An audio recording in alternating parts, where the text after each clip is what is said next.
Buonasera e benvenuti alla sesta giornata di questa edizione di Strangius. Il tema di oggi è Resistentis. Ospiti di oggi saranno Francesco Casula e Beniamino De Idda. Prima di andare avanti vorrei chiamare qui il sindaco Gabriele Littera.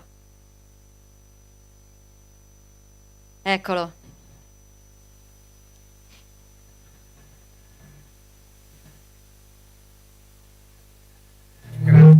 Grazie Fanny, scusate, stavo comprando i libri.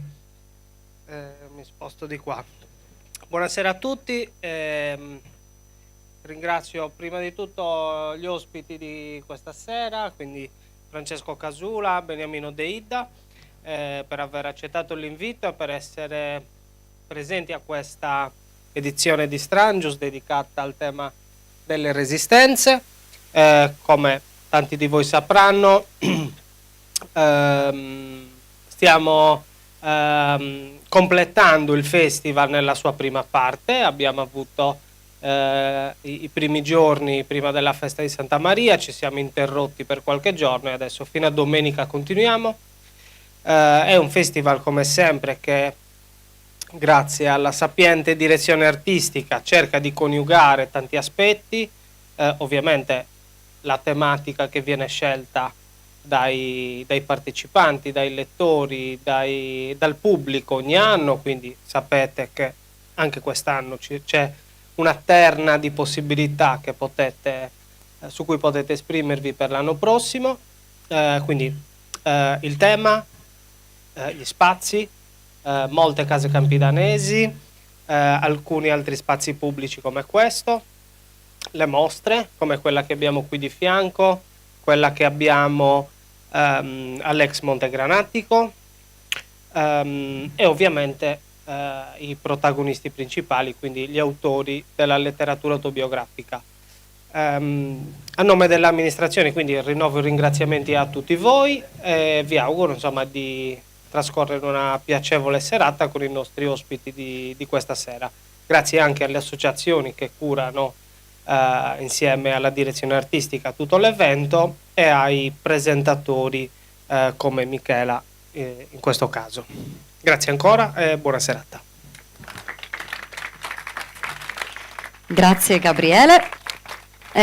Allora entriamo subito nel vivo di questa serata. Il primo incontro di oggi vede protagonista Francesco Casula, giornalista, pubblicista e studioso di storia, lingua e cultura sarda, coordinato da Michela Rigi. Michela, laureata in storia dell'arte, docente presso la scuola secondaria, attiva nell'associazionismo, vicepresidente dell'associazione culturale Aleteia e vive a Serramanna. Buon ascolto.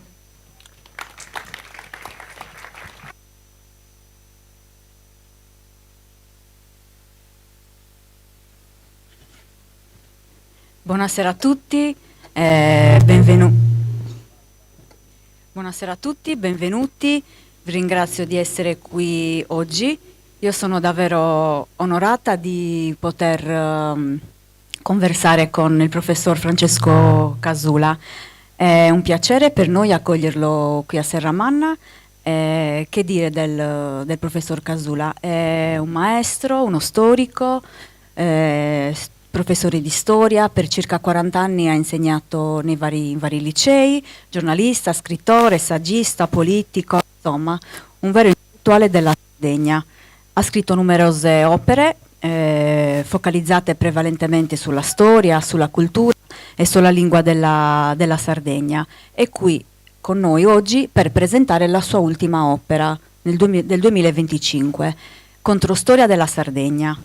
Che dire di quest'opera? È un'opera che copre un arco temporale molto ampio, dalla civiltà nuragica fino al dominio spagnolo, e affronta temi cruciali, perché Francesco Casula in quest'opera che cosa fa? Dà voce alla storia locale, a quella che è sempre stata sminuita, sempre stata travisata nei libri scolastici, nei libri di storia.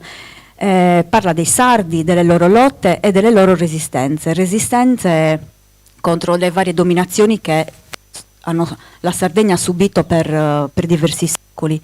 La sua opera è un'opera di grande rilevanza, potremmo dire che è un'opera di grande dibattito, rivoluzionaria forse.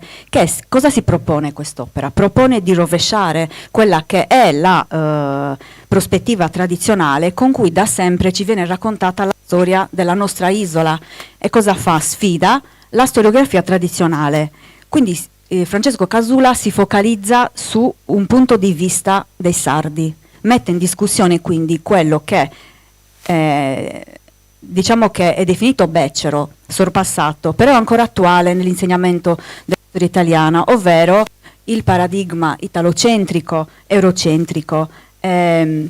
Nel suo libro, nella sua opera, Francesco Casula è proprio evidente la profonda conoscenza che lui ha della storia e della cultura sarda e l'impegno che ci mette per divulgare una visione critica e non convenzionale della storia della Sardegna. E possiamo dire che quest'opera è un'opera che ci invita a guardare con nuovi occhi la nostra storia, a riscoprire quelle che sono state le nostre radici di una resistenza che appunto la Sardegna ha avuto con le tante dominazioni nel corso dei secoli. È un libro che Francesco Casula ha scritto in tanti anni, 6 anni per scrivere questo libro, quindi è anche il risultato di anni di ricerche, di studio approfondito delle varie fonti letterarie e non, perché nel testo del professor Casula abbiamo anche poesia popolare, una canzone bellissima degli Stentales dedicata ad Amsicora, un grandissimo personaggio di cui parleremo sicuramente più avanti nel corso della presentazione. Un'altra cosa che vorrei sottolineare è che questo, eccolo qua, il libro di professor Casula, non è un saggio, nel senso che è un libro accessibile a tutti. Il professor Casula utilizza infatti un linguaggio chiaro, una struttura lineare che permette anche a chi non è tanto esperto di storia della Sardegna di comprendere a fondo le tematiche che l'autore vuole, insomma, di cui parla in questo testo. Ora passo la parola al professor Casula che ci farà un'introduzione in lingua sarda.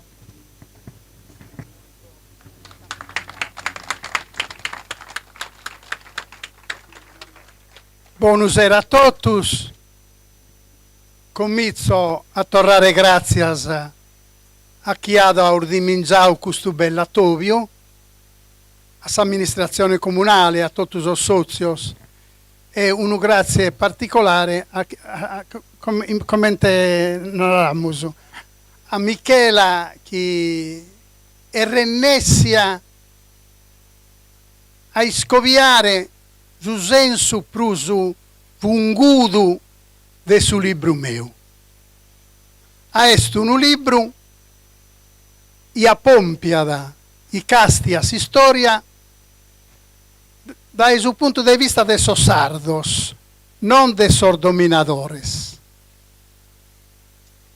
Ma innanzi di entrare, come narraian son latinos, in medias res, e de questionare mescamente de esa resistencia de sos sardos in sos seculos, queria spiegare namusu la finalità di questo libro.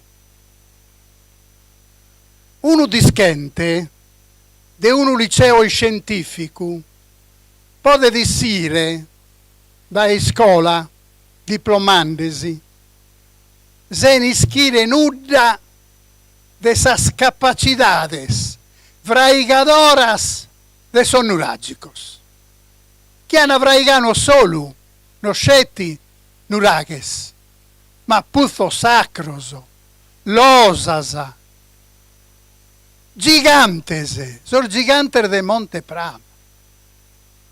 A sa matessi maniera, un studente può dire da un liceo classico, se ne schire nuda de sa parentela intra sa limba latina e sa limba sarda, ma proprio nuda. E un studente di un liceo artistico può dire da scuola se ne schire nuda de sa architettura, de s'arte, de sa pittura, de son nuragicos. appamentau Sorgiganter de Monteprama, che pone in discussione tottus storia de su tempus colau, camus imparau la grande statuaria greca. Ma quale grande statuaria greca? La prima statuaria manna est in Sardegna, non in Grecia. È uno dischente di un istituto pro ragionieris. Proprio oggi attoviau due alunne armeas de calco anno vaghe. Poi di sera da un istituto di ragionieris e Vinna si può laureare in giurisprudenza. Se ne scrive nuda dessa carta di luogo. E magari ischini chi vesti sta una magna carta inglese. In tutto sono libros. La magna carta inglese. Ma chi non via di una Costituzione del diritto dei cittadinos? Via da un tentativo da parte dei sonnobiles di limitare il potere del suo sovrano assoluto. Ma il cittadino viene escluso da questa Costituzione. Proita ponarau queste cose.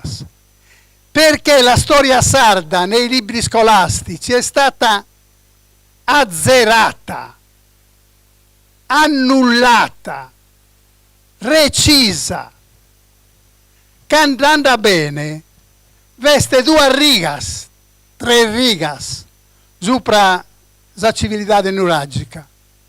Nande i sciolorios, i sardi comandati dai re hanno costruito dei nuraghi, punto.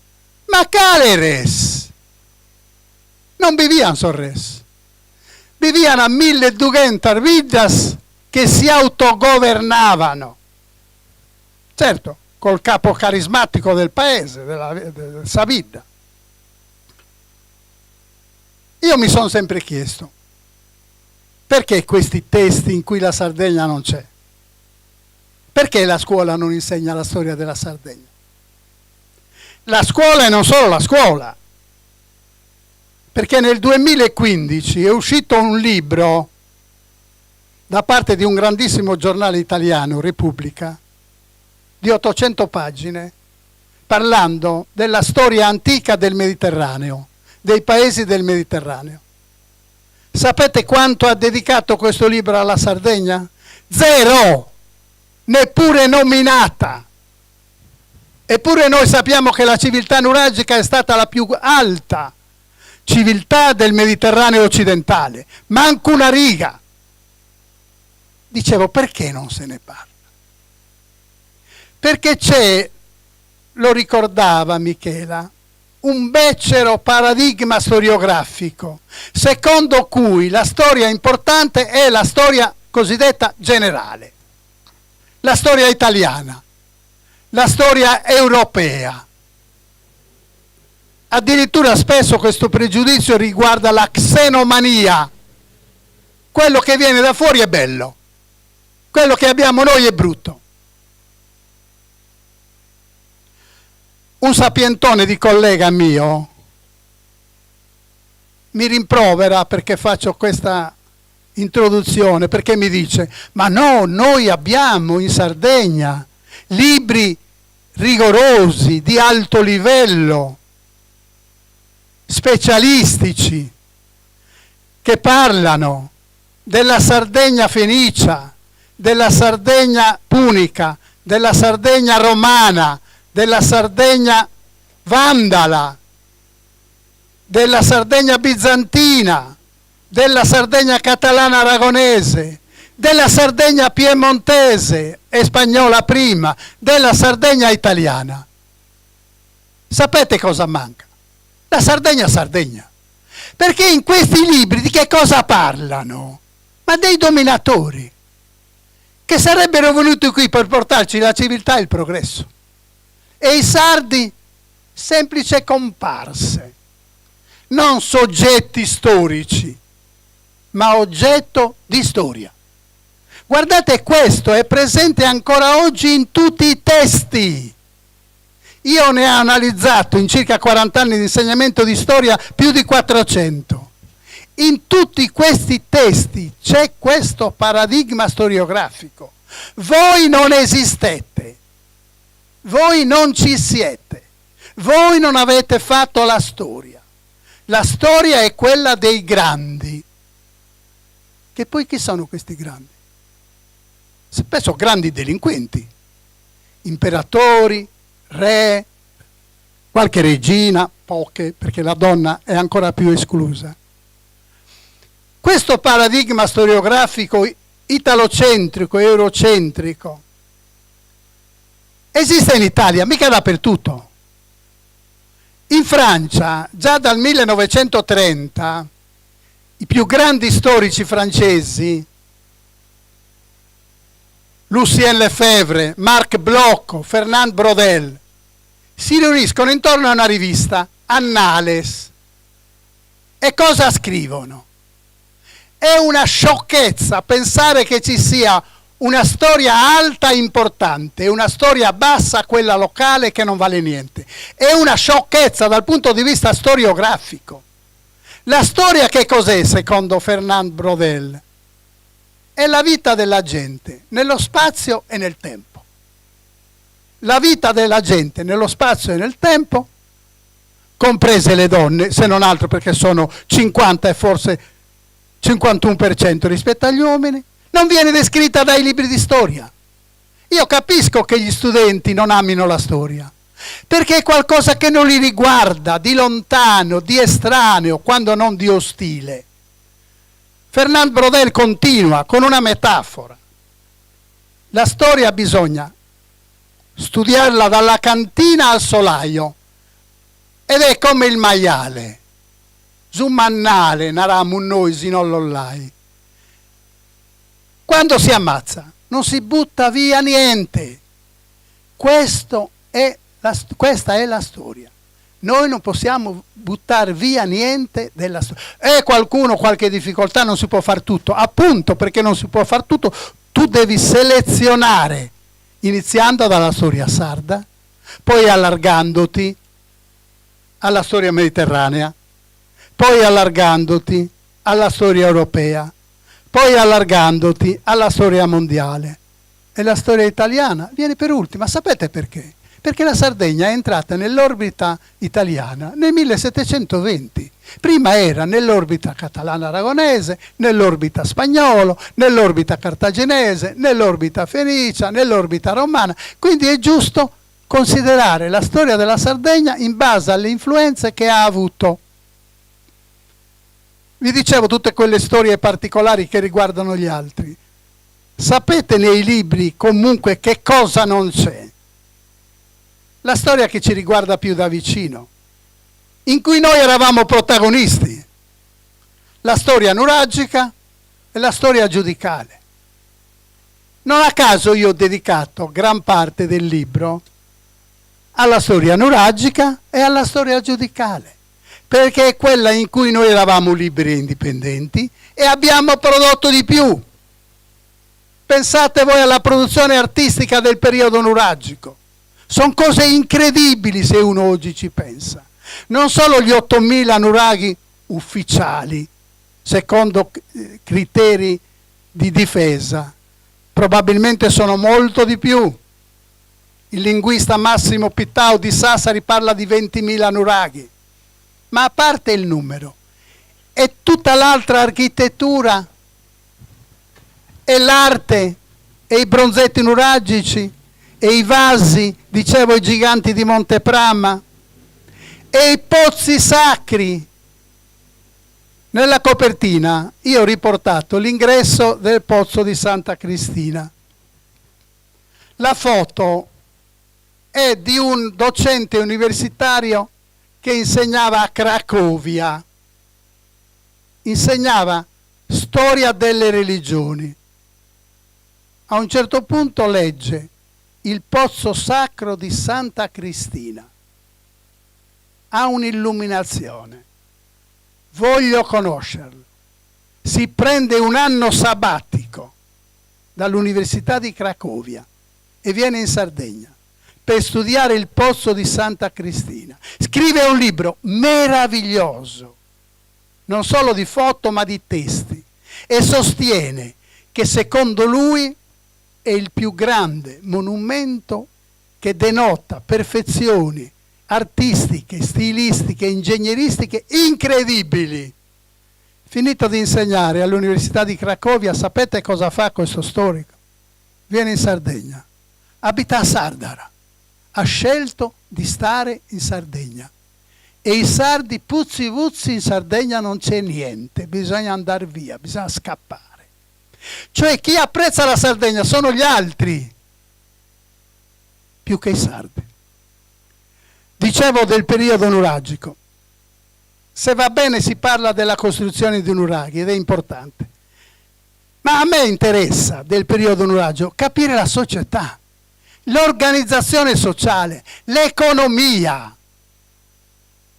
Era un'economia, dice Giovanni Lilliu, ma anche altri storici, un'economia dell'abbondanza. La Sardegna era un bosco, una foresta. Era l'isola del Grande Verde secondo le fonti egiziane e ittite. Pioveva sempre, aveva un clima subtropicale, 2000 mm di acqua all'anno. Oggi in media sono 500-600. Viveva dei frutti della terra, raccogliendo i frutti della terra, di caccia e di pesca.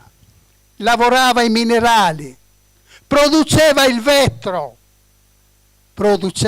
vinificava. Per secoli ci hanno raccontato una balla, che la Sardegna importava il vino dalla Francia o dall'Oriente. Qualche anno fa, io lo documento nel libro, attraverso i laboratori, attraverso il carbonio 14, sono stati esaminati dei semi che risalgono proprio al periodo nuragico, senza ombra di dubbi. I sardi vinificavano. Stessa scoperta, col carbonio 14 producevano il vetro. Ancora, i sardi durante il periodo nuragico non avevano la malaria, viene importata in Sardegna dai soldati di Malco, il generale cartaginese, nel 534 a.C. La grande statuaria avviene in Sardegna, non in Grecia, i giganti di Montepramma. Era una terra di accoglienza. In un colpo solo, dopo la distruzione di Sardeis, è una cittadina a nord di Istanbul, di Costantinopoli, arrivano in Sardegna 20.000 persone, 20.000. Fuggono due cose, la fame e la tirannia, perché la Sardegna era una isola libera e autosufficiente. E a me ha colpito un fatto, studiando le fonti, mi sono imbattuto in 3 personaggi diversissimi. Giovanni Lilliu come storico e archeologo, Sergio Azzeni come scrittore di romanzi, Eliseo Spiga, un grande intellettuale sardo. Sapete che tutti e 3, che non si conoscevano, dicono della civiltà nuragica le stesse cose. Lilliu era un Eden. Sergio Azzeni, passavamo sulla terra leggeri. Quando penso alla felicità, penso ai nuragici. Eliseo Spiga, che non conosceva Sergio Azzeni, in un romanzo potente, Capezzoli di pietra, dice le stessissime cose. 3 che si incontrano. Qualcuno mi dice, sono fantasie. Quale fantasie? Oggi, grazie agli scavi archeologici, al paesaggio agrario, alle scoperte che facciamo attraverso il laboratorio il carbonio 14, noi verifichiamo tutte queste cose, tutto questo Eden lo possiamo verificare. L'altro periodo di cui io parlo sono i giudicati, o meglio, basta con questa balla dei giudicati. I regni giudicali. Sono i regni giudicali. Il giudice non è un magistrato, è un re, è un sovrano. In tutte le iscrizioni, insieme a Iudex, c'è scritto Iudex sive rex, il giudice, ossia il re, che ha la summa potestas, che ha la somma potestà, non conosce il superiore, che non conosce il superiore. Ma del resto, leggiamo il prologo alla Carta de Lugo. Per 7 volte, di che cosa parla Eleonora? Abbiamo voluto rivedere la carta di mio padre, Mariano IV, e le ordinanze di mio fratello Ugone III per garantire alla popolazione de surenum meu, del mio regno, benessere e tranquillità. C'è poco da sfuggire, non è un'interpretazione, non è la mia idea. Questa è la realtà. Non se ne parla mai, al massimo c'è un accenno. E spesso dicendo anche sciocchezze. E mi dispiace, una di queste l'ha detto uno per cui c'è oggi un'ammirazione di fan, di urla, che si chiama Barbero, che ha detto che nel periodo giudicale la lingua ufficiale era il greco. Nel periodo giudicale la lingua ufficiale era il sardo, come lingua cancelleresca dei documenti del giudice re, perché nasce nel 1300 anni prima dell'italiano. E quando io leggo ancora oggi nei libri, il sardo è un dialetto italiano, ma può il figlio nascere 300 anni prima della madre? Una sciocchezza, ma che si continuano a scrivere, che si continuano a dire, come si continua a dire dialetto. Quale dialetto? È lingua ufficiale, cancelleresca, della Carta de Lugo, della Costituzione. E la cosa curiosa e interessantissima per i linguisti è che quella lingua ufficiale è anche la lingua del popolo. Non c'è discrasia, quando in genere noi sappiamo che la lingua del popolo è diversa dalle lingue ufficiali dei documenti. Pensiamo a Cicerone. Cicerone usa una lingua nel foro quando difende anche i ladri, di cui parlerò. Il popolo ne parla un'altra, parla i vari dialetti latini. Qui abbiamo una lingua comune del popolo che si identifica con la lingua ufficiale del potere dei documenti. Difficoltà. E però è una lingua divisa. Non è divisa. Ci sono le varianti, perché politicamente la Sardegna, che noi conosciamo con i regni giudicali, è divisa. C'è il giudicato di Cagliari, di Arborea, del Logudoro di Sassari e di Gallura, a cui corrispondono, guarda caso, almeno per 3, Campidanese, Logudorese e Arborense, 3 regni, Gallurese fa storia a parte.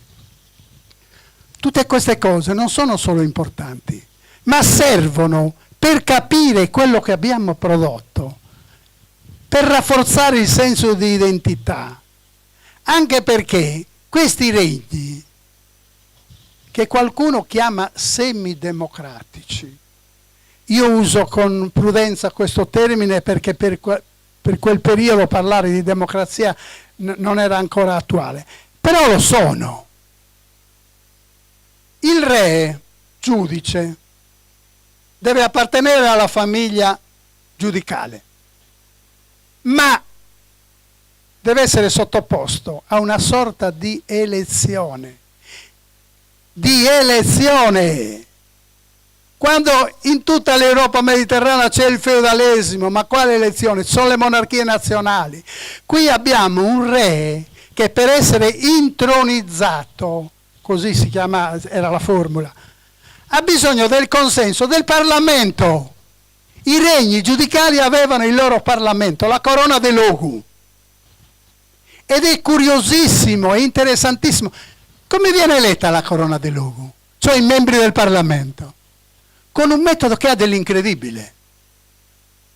Quando muore un re giudice, e si tratta quindi di sostituirlo, ogni paese, cada villa, non borgo, come continuo a leggere nei giornali, non esistevano i borghi, esistevano sarvillas. Ogni paese elegge un delegato.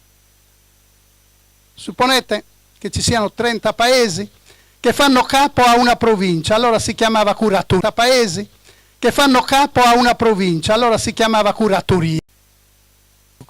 Un'elezione quasi di base, si parte dai paesi, si va nella curatoria provincia e da lì le curatorie erano molto più numerose delle province di oggi, erano una trentina, e da lì mandano i rappresentanti alla Corona dell'Ogu. La Corona dell'Ogu intronizza il giudice re con un patto scritto, si chiama Bannus Consensus, che il re giudice deve osservare in modo pignolo, e se non lo osserva può essere anche ucciso legalmente perché è diventato tiranno. Naturalmente questo patto riguarda le grandi scelte del regno, le guerre, le paci, la politica internazionale, non cose, voglio dire, quotidiane. Se voi notate, si tratta di un meccanismo elettivo e di un sistema di re giudici che noi non ci sogniamo. Guardate che noi abbiamo avuto una storia che va nella direzione opposta. Io scrivo che la storia sarda è irrimediabilmente altra, diversa rispetto alla storia coeva italiana ed europea. Mentre avviene in Sardegna tutto questo, in Italia e in Europa ci sono le monarchie nazionali. C'è il feudalesimo. Manco se ne parla in Sardegna. Il feudalesimo in Sardegna arriva quando in Italia il Mediterraneo tramonta o entra in crisi con i catalani aragonesi. Bene,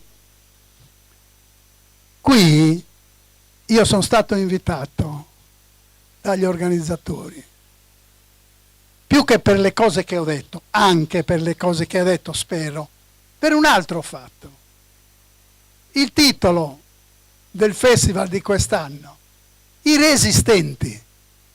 Io dedico abbondantemente pagine e pagine alla resistenza dei sardi nella loro storia, fin dalle prime dominazioni cartaginesi, ma soprattutto romane.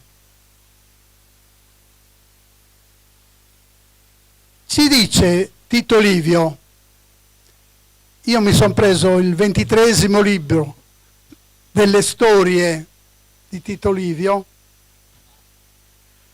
me lo sono tradotto, memore dei miei primi anni di insegnamento di latino, e Tito Livio dice, nel 215 a.C. i sardi di Amsicora e di Iosto vengono sconfitti. Bene, e prosegue. La Sardegna vinta e pacificata per sempre. 215, vinta e pacificata per sempre.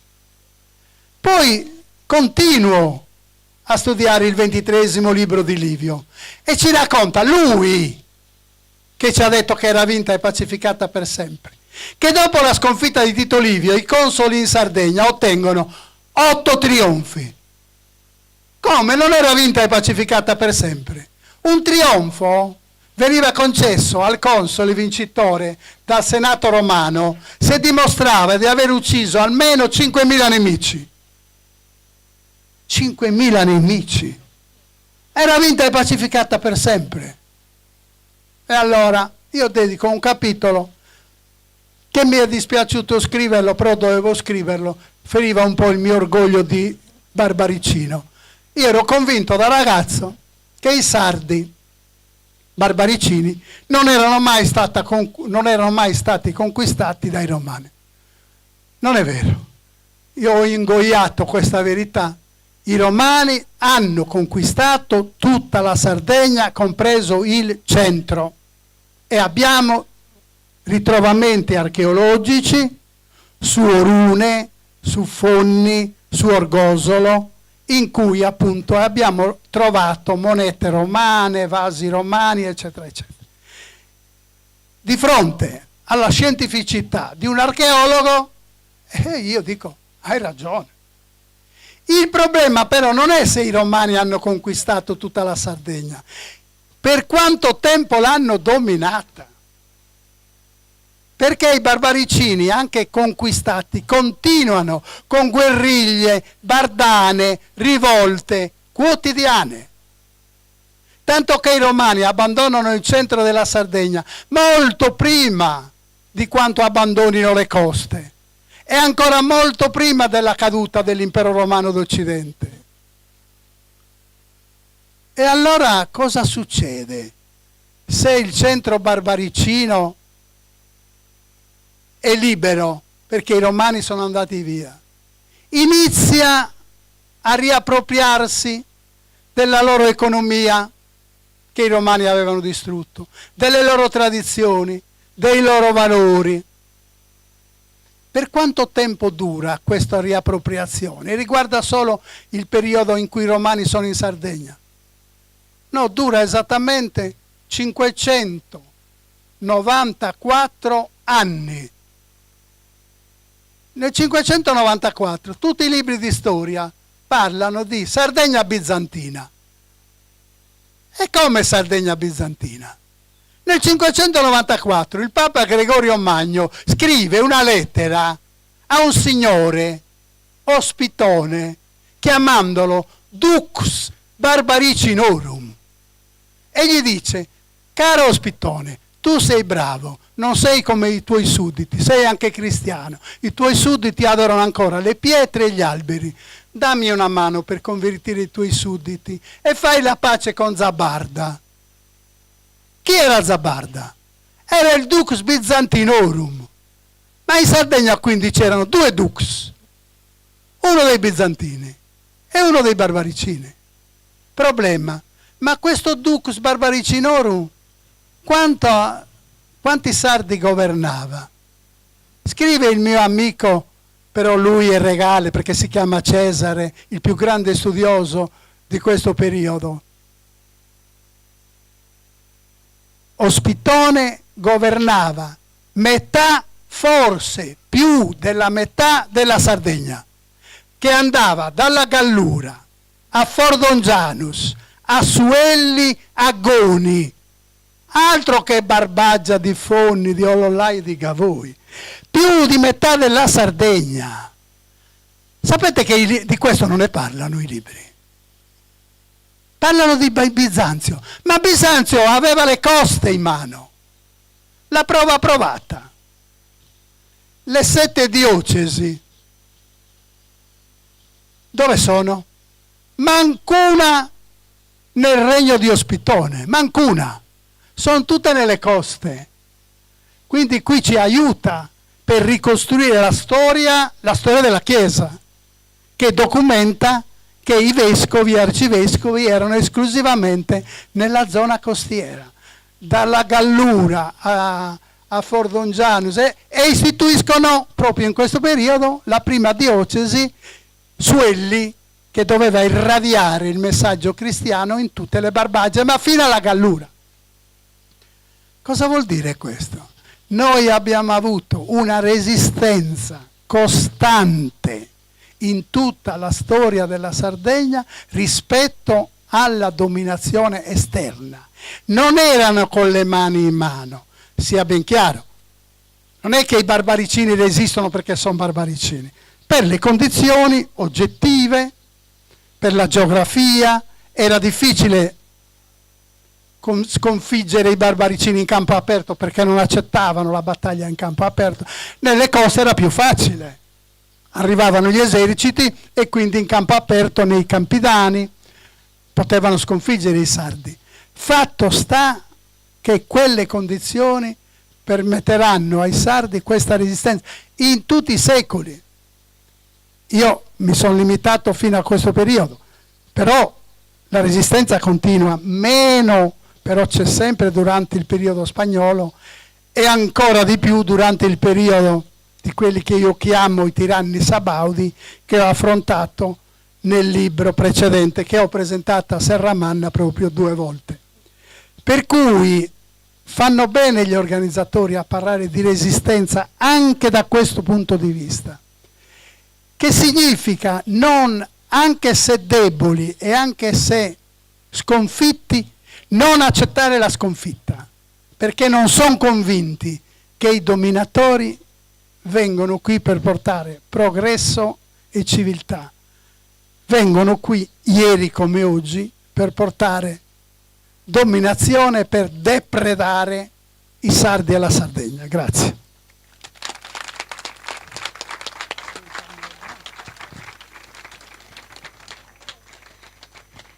Allora, professor Casula, quindi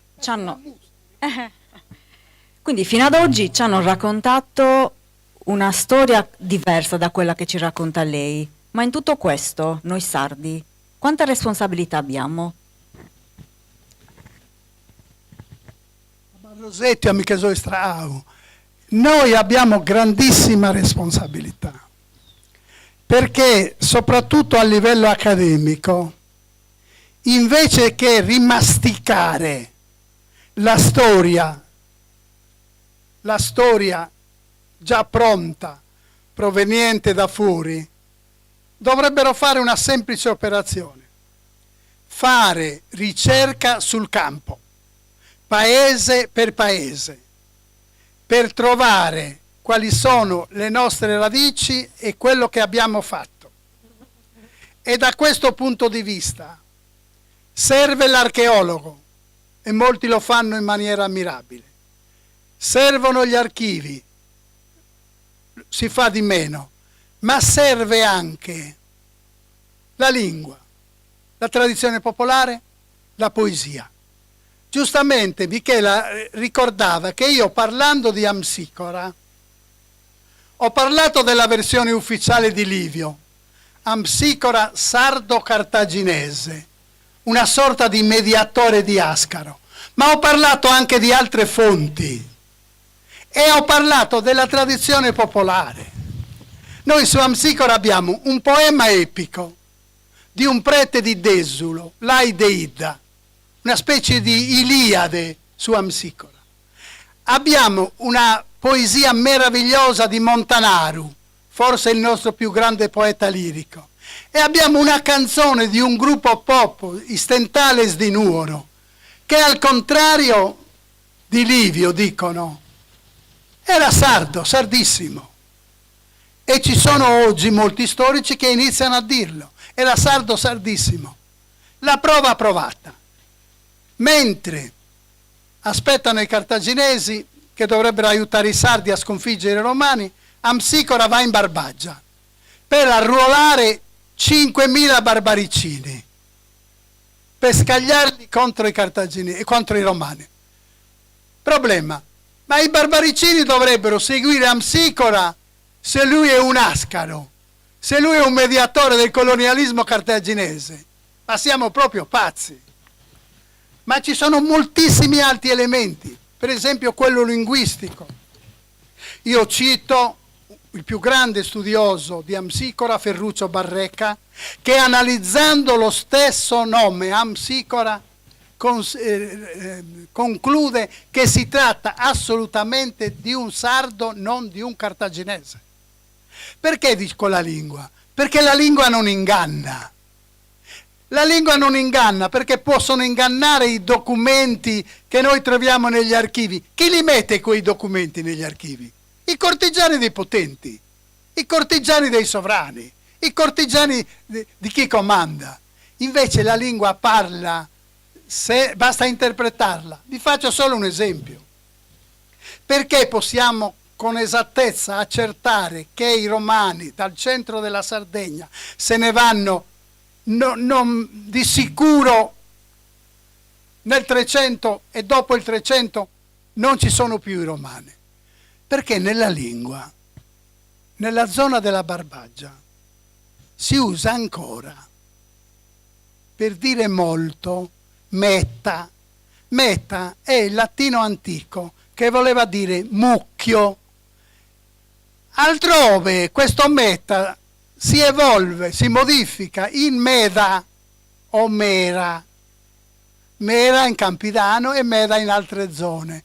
Cosa vuol dire questo? Che lì è rimasta la lingua, il latino antico, che si è modificato altrove e lì no, perché i romani non ci sono più. Questo è un elemento, ma io utilizzo la lingua per 1000 altri strumenti, perché scriveva Cicci Tomasa, il nostro più grande poeta degli ultimi 50 anni, sa limba è storia del suo mondo. Io per scrivere la storia di un popolo devo partire dalla lingua, perché mi dice com'è la popolazione, dietro la lingua cosa c'è, la cosa. La lingua è il battesimo della cosa. C'è una cosa, io gli do un nome, lo battezzo. In base a questo battesimo io mi accorgo come la lingua si muove, si modifica, cambia, scompare. Invece, devo dire, anche nei testi che utilizzavo io, perché non è che c'era molta scelta, la storia era fatta di guerre. Terza guerra mondiale, seconda guerra mondiale, ci siamo quasi, Prima guerra mondiale, guerra dei 30 anni, guerra dei 100 anni e basta.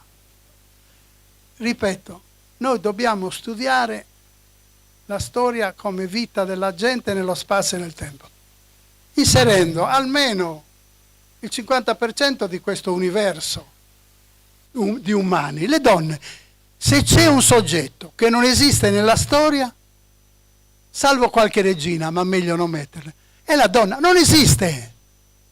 Ma noi sappiamo bene il ruolo della donna, soprattutto in alcune economie come quelle agropastorali. Ma non è un ruolo di casa chiusa, è un ruolo sociale, culturale, educativo, imprenditoriale. Io lo so bene, perché appartengo a una di quelle famiglie agropastorali. Bene, tutto questo non c'è. E io mi chiedo, se tutto questo non c'è, la scuola oggi, la scuola italiana oggi in Sardegna è rivolto a un alunno che non c'è. Tutto al più a uno studente urbano e metropolitano, ma di sicuro per esempio a uno studente della civiltà agropastorale, dei paesi, e a una donna.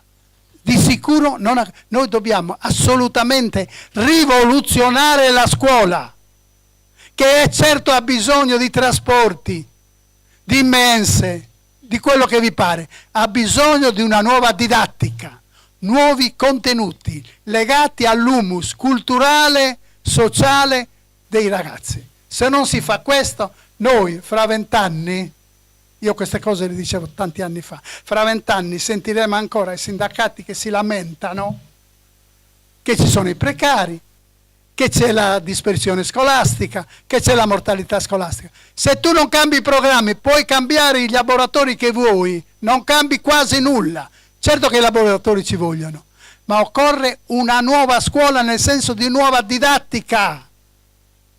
Questo riguarda la storia, ma riguarda anche la letteratura. Ormai abbiamo anche l'autonomia nella scuola, quindi possiamo... E qui una lotta dolente però per gli insegnanti. Credo che ce ne siano. Noi abbiamo l'autonomia scolastica che permette a ogni docente, io lo facevo, di utilizzare il 20% delle ore curriculari per materie affini. Non deve chiedere il permesso al preside, deve solo inserirlo nella programmazione annuale. Per cui nessuno ci proibisce di inserire nella scuola lingua sarda, storia sarda, cultura sarda, arte sarda, musica sarda, perché noi non dobbiamo escludere nessun'arte dalla formazione dei ragazzi e delle ragazze. Allora, sì, io vorrei terminare leggendo le prime due righe della canzone degli Stentales, che Francesco Casula ha inserito nel suo testo. Non solo l'ho inserita, ma l'ho presentata in videolina assieme al gruppo. Sì, ho visto, infatti l'ho visto. Si storia scritta des dos vincitores, non podet mai contare cosa giustas. La storia scritta dai suoi vincitori non può mai raccontare cosa giusta.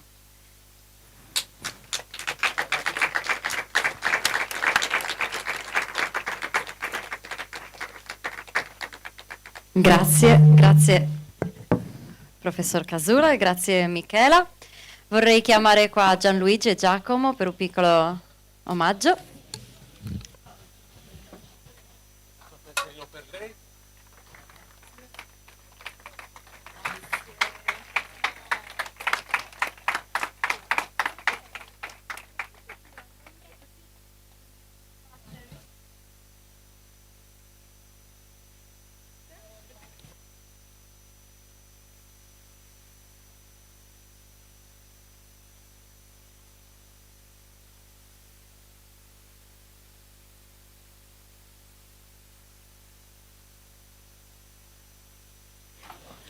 Grazie ancora. E adesso è arrivato il momento del reading che questa sera è a cura di Kairos.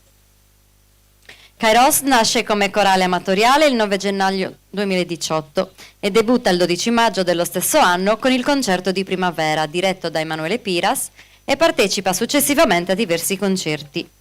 In agosto 2020, nonostante i mesi di quarantena e la sospensione delle prove, nascono ufficialmente i Coro Ra, sezione giovanile della Corale, e si costituisce l'associazione di promozione sociale Kairos APS, al fine di promuovere e diffondere la pratica del canto corale.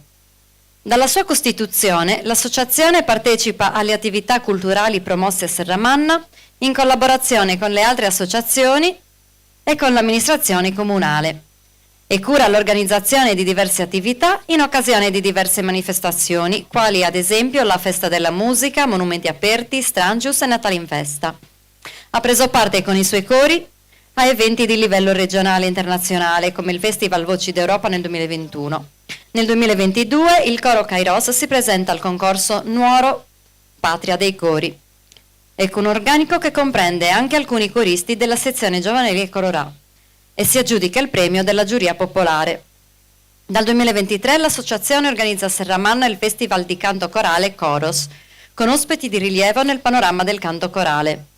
La direzione artistica dell'associazione, affidata fino al 2024 al maestro Emanuele Piras, con il quale prosegue la collaborazione, è attualmente affidata al maestro Eleonora Altea.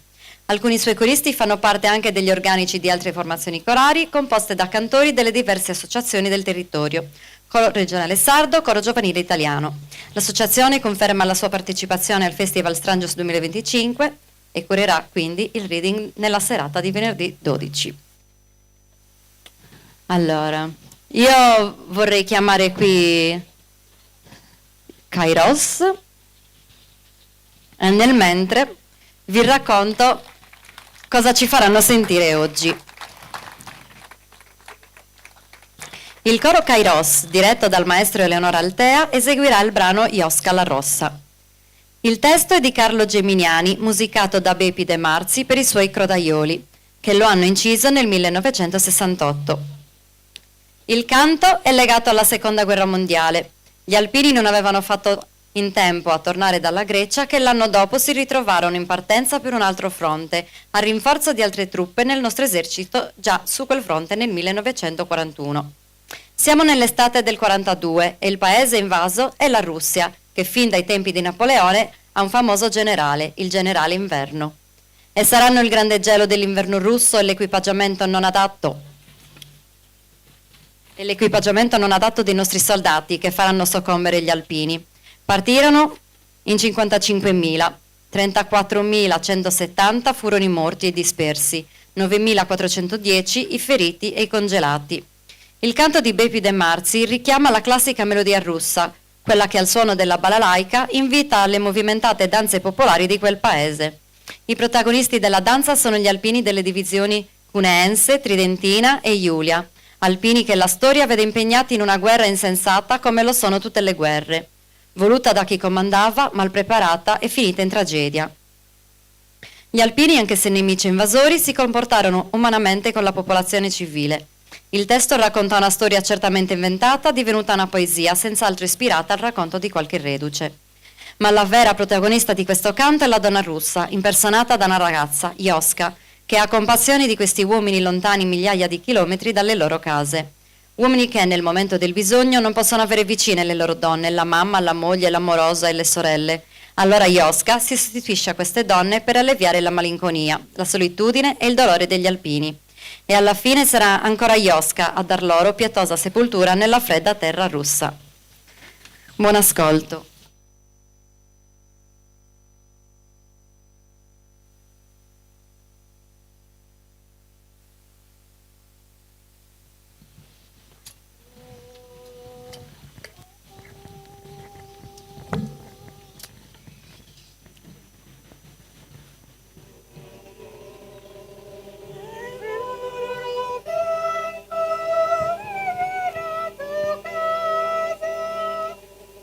This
Grazie Kairos.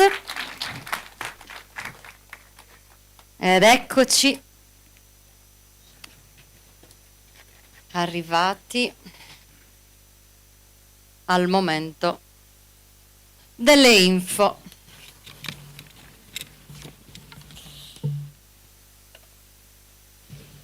Ormai dopo 7 giorni proviamo a farlo a memoria. Sì.